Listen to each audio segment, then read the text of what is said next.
The 21st Century Resilient Business. Managing your chemicals can help you weather the storm. This online training course is designed for Connecticut businesses in flood-prone areas that have chemicals, hazardous materials, and/or hazardous waste. It will identify actions businesses can take to be prepared in the event of extreme weather in order to protect the health and safety of employees and the local community and minimize cost and liability. What you will learn. What are the natural hazards common to Connecticut? Why should your business be prepared? How to assess your risk, as well as how neighboring facilities can impact your property. What specific actions your business can take to be prepared. Understand the importance of connecting with your local emergency managers. Learn from facilities that have already taken action. This training includes video clips of a local marina and the U.S. Navy subbase as examples. Who will benefit from this training? Whether you run a retail shop or service business, or a small or large manufacturer, you most likely have toxic chemicals or hazardous waste on site. Find out what steps you can take to become a disaster-prepared, resilient business and prevent damage, contamination, and liability, and keep your business operating. If you are a Connecticut manufacturer, you most likely have chemicals on site that are used in your processes, and you may also generate hazardous wastes. If you are a retailer or service business, you may have products on shelves or in storage areas that are toxic to humans and can cause pollution if the materials escape from these areas. In the event of an extreme weather event, these chemicals could find their way into the environment due to flooding, power outages, sea level rise, and/or strong winds. Don't wait for a disaster to strike. Become a 21st century resilient business by preparing now. Without a plan in place, it's more costly to restore operations of your business after a storm. Business owners are also liable for any contamination and cleanup caused by their chemicals from their facility. In this training, you will learn about Connecticut's natural hazards and changing weather patterns and how they can impact your business in both the short term and the long term. You will also learn specific steps to prepare your business for severe weather events and their benefits. These steps include identifying your risks by using online maps and tools, conducting an inventory of chemicals, especially hazardous materials and wastes, flood-proofing your chemical storage to prevent pollution, learning from facilities that have already taken action, developing a plan to train employees and build relationships with emergency personnel. This training will ultimately help you learn ways to better manage your chemicals, protect your employees and community, and minimize the cost and liability in the event of a severe weather event. Since 2010, Connecticut has experienced about 12 major storms, along with lesser weather events, all of which resulted in significant damage due to severe flooding, both inland and coastal, and other negative impacts. Chemical management during these events is crucial to prevent contamination of surrounding areas and water bodies. Did any of these Connecticut storms affect your business? Were you prepared? Hurricanes Florence, Jose, Matthew, and Joaquin. Tropical storms Hermine and Arthur. Blizzard Nemo. Superstorm Sandy. Winter Storm Alfred. Tropical Storm Irene. And tornadoes in 2013 and June 2010. Why focus on flooding? Flooding has become all too common. In 2018 and 2019, many Connecticut towns experienced weather events that resulted in major flooding. Some examples include the historic ice jams in the Housatonic and Connecticut rivers that flooded Kent and Haddam and other nearby towns. Heavy rains, flash floods, and higher than normal tides in the fall of 2018 that impacted Fairfield County, including Bridgeport, Norwalk, and Greenwich, as well as Meriden and other parts of the state. In July 2019, New Haven, including Tweed New Haven Airport and neighborhoods in Hartford, were severely flooded from storms. There has been a dramatic 71% increase in extremely heavy precipitation in Connecticut and the Northeast in the last 50 years, and this trend continues. Severe storms in the U.S. cause an average of 100 deaths per year in flood-related accidents, an average of $3.8 billion annually in property damage, and pollute land, air, and water. In 2017, Hurricane Harvey in Texas showed us how serious the environmental and health effects can be of severe weather. The Associated Press wrote there were 100 Harvey-related toxic releases. The U.S. Coast Guard had 96 reports of oil, chemical, or sewage spills. Tons of chemicals were also released by industry, including carcinogens such as butadiene, benzene, and vinyl chloride, firefighting foam, PFAS, and even mercury. Connecticut's communities, especially those along the coast, are as vulnerable as Houston was during Hurricane Harvey. Many large industries, mid-size manufacturers, and small businesses in Connecticut have chemicals on site. A number of coastal cities, such as Bridgeport, Stratford, West Haven, and New Haven, are additionally challenged by being densely populated and having a significant amount of low-income neighborhoods with limited access to vehicles for rapid evacuation. Did you know that 40% of businesses affected by a disaster never reopen? 25% of disaster-struck businesses that reopen eventually fail. 90% of businesses without a plan fail within 2 years of being struck by a disaster. What kind of damage can a business sustain from a storm event? Water damage to property and equipment. Inventory destroyed or carried away. Chemicals or other materials can leak into the environment. If you are a Connecticut manufacturer, you most likely have chemicals on site that are in your processes and also generate hazardous wastes. If you are a retailer or service business, you may have products on shelves or in storage areas that are toxic to humans and can pollute the environment. Business owners are liable for any contamination and cleanup caused by their hazardous materials. Don't wait for disaster to strike. Resilience is being ready. A 21st century resilient business anticipates, prepares for, and adapts to changing conditions. It is able to respond to and recover rapidly from disruption. Don't wait for a disaster to strike. Prepare for extreme weather now.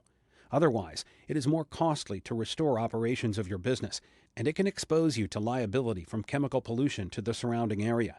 People's safety is at stake. This training provides a basic introduction to some of the more common actions you can take. They have been broken down into 4 steps. These are general suggestions. We encourage you to implement as many as possible that work for your facility, and we also recommend you work with a consultant and/or local emergency planners for a more specific plan. Step 1. Identify your risks. Step 2. Know which chemicals, hazardous waste, and materials you have on site. Step 3. Identify actions you can take to be prepared and prevent problems. Step 4. Have an emergency plan and be ready to use it. Step 1. Identify your risks. Extreme weather can happen anywhere. Even if your business is not in a floodplain, it can be flooded by natural or man-made events. The first thing you want to do to prepare is find out if your business is in a vulnerable area, for example, if it's in the flood zone. The Department of Energy and Environmental Protection has an online tool for businesses to assess the vulnerability of their location to climate-related natural hazards. The Connecticut Toxics Users and Climate Risk Public Viewer allows you to open a map, enter your business address, and see whether it's in a flood zone, and to look at projected rises in sea levels to compare how this could affect your area. The viewer will also allow you to gauge your proximity to other facilities managing toxic materials that may impact normal operations if flooding affects those facilities. You can assess your risks by typing in your address and looking at the different layers on the map, including Connecticut Hurricane Evacuation Zones layer, National Flood Hazard layer, and Sea Level Rise layer. There are also layers that show facilities regulated under RCRA, EPCRA, Tier 2, and TRI programs. A complete description of each spatial layer included in this viewer can be found under the Information button. Let's go through an example. Enter the address for the Deep's Marine Headquarters on Ferry Road in Old Lyme. This site is very flood-prone. You can see it is in Hurricane Evacuation Zone A, and the building is located in the 100-year floodplain and AE10 flood zone. It is also located very close to the mouth of the Connecticut River. A common misinterpretation of the 100-year flood zone is that it means your chances of experiencing a flood is once in every 100 years. A property in a 100-year flood zone actually has a 1% chance of flooding in any given year, which also means it can flood more than once within a 100-year period, and can even flood more than once in the same year. Keep in mind that FEMA continually updates their flood maps, and new areas may be added. You can also use the FEMA flood maps on their Map Service Center webpage at msc.fema.gov. Remember, if your facility is in a flood zone, it is more likely to be impacted, and you should have flood insurance. However, floods can happen anywhere. Even if your business is not in a floodplain, it can be flooded by natural or man-made events. The federal government's National Flood Insurance Program commercial policy limits how much it will cover for the structure and contents. It doesn't cover the costs of business interruption. If you rent your facility, you may not have flood insurance. You should ask your landlord if they do. Renters can get flood insurance to cover contents. Step 2. Know which chemicals, hazardous waste, and materials you have on site and comply with all environmental regulations.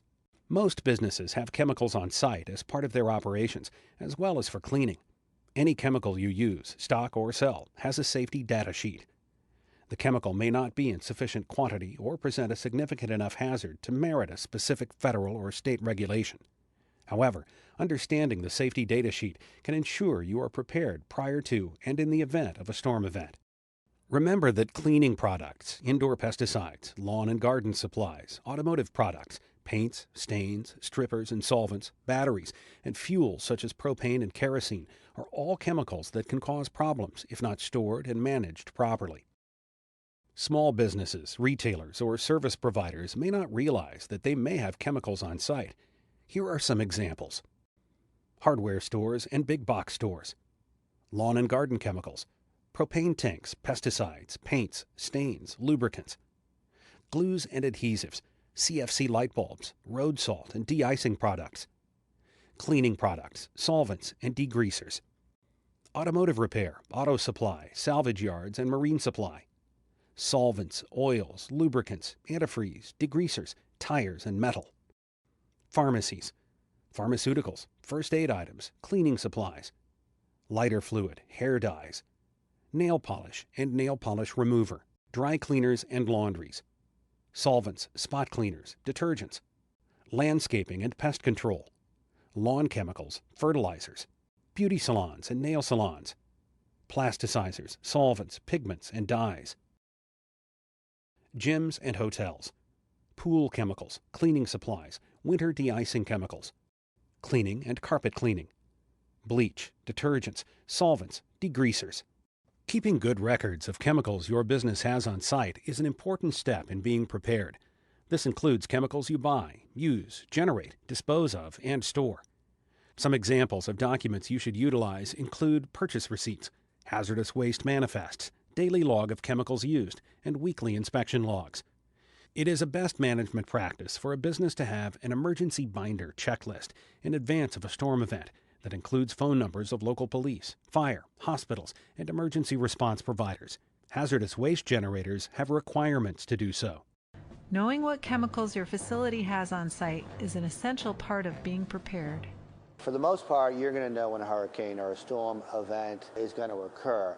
The key is having an inventory and knowing where your material, where your waste is, knowing who is responsible for that, and knowing where you're going to put it when it comes. Some chemicals are classified as hazardous materials or wastes and are subject to regulations related to proper storage. To make your business more hazard resilient, you should follow the same management practices, even if your chemicals are not considered hazardous. These include: label all containers with up-to-date information. Keep containers sealed and in good condition. Store materials inside if practical.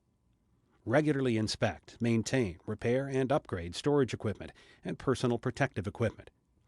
Refer to each chemical's safety data sheet, SDS, for specific storage recommendations.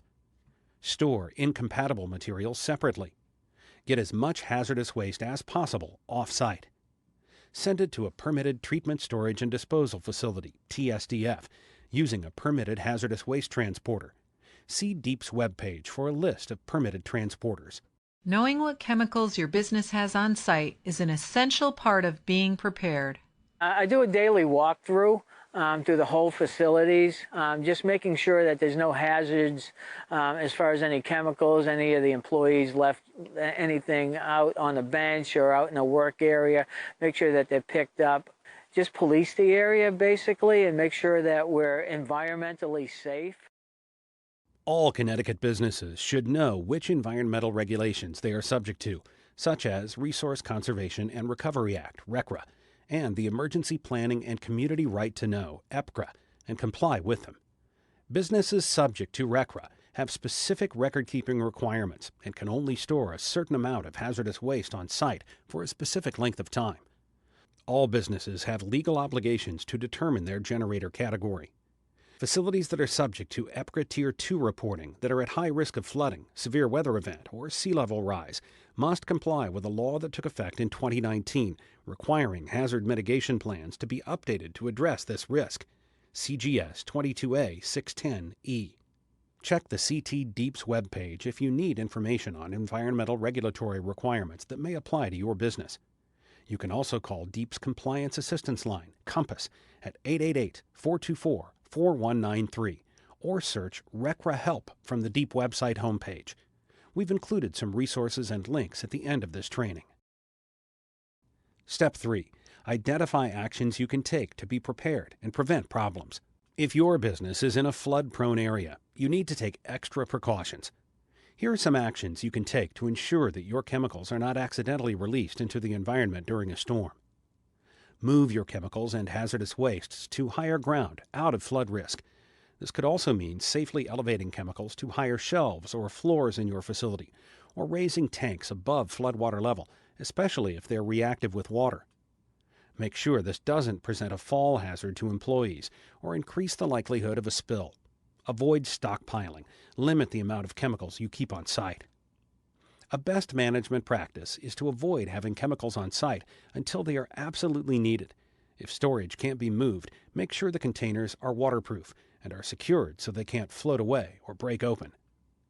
Install concrete anchors that can resist floodwaters and secure tanks to anchors with straps. Check with your local fire marshal on securing above-ground tanks. Also, strengthen storage of your chemicals by providing secondary containment. Utilizing secondary containment and pallets is a best management practice. This would be suitable for hazardous wastes, non-hazardous materials, and/or non-hazardous chemicals. When you know a storm is coming, keep water out of your facility by using temporary barriers, such as flood doors, shields, or floodgates. Sandbags are another option if these aren't available. Plug any floor drains as well.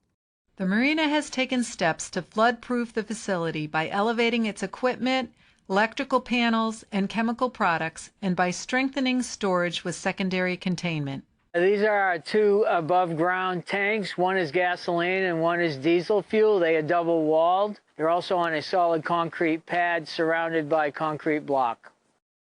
Reduce or eliminate hazardous chemicals in your business to further prevent pollution, to generate less hazardous waste. Emergency planning should include the management of chemicals on site, but also an analysis of whether all your chemicals are needed. If you can replace hazardous chemicals with ones that are less toxic, you will be reducing your liability, and you may be able to reduce your regulatory requirements as well. Consider whether you can use less of the chemicals that might explode, react with water, or catch on fire. Whenever possible, substitute a non-toxic or less toxic chemical in your process or for sale to your customers. Some pollution prevention examples of substituting less toxic chemicals include common degreasing solvents, such as trichloroethylene, methylchloroform, and dichloromethane. Facilities that produce metal products often use these solvents for degreasing to clean parts. Instead, aqueous degreasers can be used in wash baths or perhaps closed-loop vacuum degreasing. Companies that do painting, coating, and finishing, including architectural products and auto body work, can switch to water-based coatings and use ultrasonic spray cleaners rather than acetone and lacquer thinning products. Companies that use chlorine gas may be able to switch to UV, ozone, or chlorine bleach. One company in a neighboring state realized they were storing acid in large tanks located near a river, putting employees and the property at risk in the event of an emergency. They decided to change their process, resulting in not needing to store the hazardous material, and removed the tank. A paint manufacturer in Massachusetts reformulated their product and eliminated several toxic chemicals, such as replacing methanol with ethanol, which is less poisonous and flammable. This company also developed an integrated contingency plan, one unified plan meeting requirements of RECRA, the Clean Air Act, CERCLA, and OSHA, and pertaining to emergencies involving chemicals at the plant. You can find a variety of case studies with pollution prevention alternatives on the EPA.gov pollution prevention webpage, including a P2 fact sheet on case studies on safer alternatives to solvent degreasing. Step 4. Have an emergency plan and be ready to use it. Once you understand your risks due to extreme weather and flooding, You can begin to create a plan for your business that will help you prepare and respond, whether you are a large or small business. If you are a larger business and have facility and safety staff, create a disaster readiness plan. Confirm that the plan was reviewed by engineering with an eye toward reduction of toxic chemicals. These two areas need to work together to give you the most efficient outcome. Your plan should be readily available if you seek funding from FEMA or other sources to show that the business has taken measures to be more resilient. Knowing what chemicals you have on site, training your employees, and having an emergency plan will help your facility be prepared. When you get notified that a storm is coming up the coast, that's not the time to stop planning. You need to have a plan in place, and you need to review that like we do at the beginning of every season. Go through it. Make sure that it's effective. Make sure that it's realistic. The entire base goes through the exercise of an incoming or upcoming, up the coast hurricane, and it's done every year. The best way to prepare your business for a natural disaster is to have an emergency plan in place. We have storm preparation plans. We delegate certain employees to participate in the storm prep. That means getting any chemicals that are in low-lying lands up to a higher elevation in an area where they won't get any contamination into the water. You should work on your emergency plan, review it for any necessary changes, and update it annually. Keep in mind that updates should include any changes to chemicals, the facility, emergency coordinators, and/or emergency equipment. After any event or incident that activates the plan, reevaluate it to see what worked well and what could be done better. You can find information and examples online to get an idea of how to create an emergency plan, but your plan should be tailored to your particular facility, and you may want to hire a professional.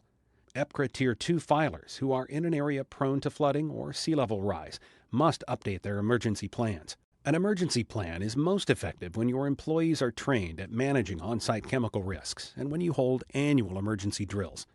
Be sure your staff, including any new employees, knows how to properly respond to a spill. Keep containment materials and spill kits on site and easily accessible. Check safety equipment, emergency response equipment, and first aid supplies on a regular basis. Designate an individual to oversee preparedness planning, whether your business is in a flood-prone area or not. Training your employees on managing chemical risk is also essential. I have a safety team. We're all trained in spill training a couple times a year. These are our spill kits here. These are in case there's any chemical spills, fuel spills, any type of spill at all. These are all placed throughout the marina, strategically, by the fuel dock, by the land fuel, by the recycling area, by various shops, and they're always ready to go. They're checked on a weekly basis. Build relationships with local emergency officials so they know what chemicals and hazardous wastes are at your facility. This allows them to respond better to an emergency, provide suggestions, and avoid risks of exposure. You may want to invite them to visit your site to ensure they are familiar with your property and the chemicals you store. Get to know neighboring businesses so you are aware of what chemicals they have on site, since their spills can impact your property. Include them when meeting with local emergency officials. Making local emergency management officials aware of your operations and on-site chemicals will allow them to be better prepared in case of an emergency at your facility. We had invited the local fire department in just because we felt that it was very important that being first responders, in case there was a fire or a spill, that the fire department have a lay of the land, they would have a map, they just know where to go. Now that we've gone over the 4 steps to protect your business from chemicals being released during a storm or flood, there are a few other things, including additional resources you will want to be aware of. Investigate flood insurance. No business is completely safe from potential flooding. Flood insurance can be the difference between recovery and financial devastation. Investigate the National Flood Insurance Program. DEEP has created 2 fact sheets, one for businesses and a similar one for retailers and service businesses with information on managing chemicals. You can find downloadable links to these fact sheets under the Resources tab located at the top right of this player. There are a number of environmental regulatory programs that your business may need to comply with, such as the Resource Conservation and Recovery Act, RCRA, and the Emergency Planning and Community Right to Know, EPCRA. There is more information on CT DEEP's website. We have compiled a list of websites that have additional information on Deep's pollution prevention and regulatory programs, as well as flooding and resiliency resources. Download the additional resources document, which contains links. Here is contact information if you have questions or need more information. Deep has created 2 short videos taken during site visits at the U.S. Naval Sub Base and a Connecticut marina. Both are located in flood-prone areas along CT's coast. Short clips of these have been included in the training. You can watch the full videos and find out more about what actions are being taken towards becoming disaster resilient. They offer ideas and examples that you can incorporate at your site. They are also available on CT Deep's P2 Chemical Management and Climate Risk webpage.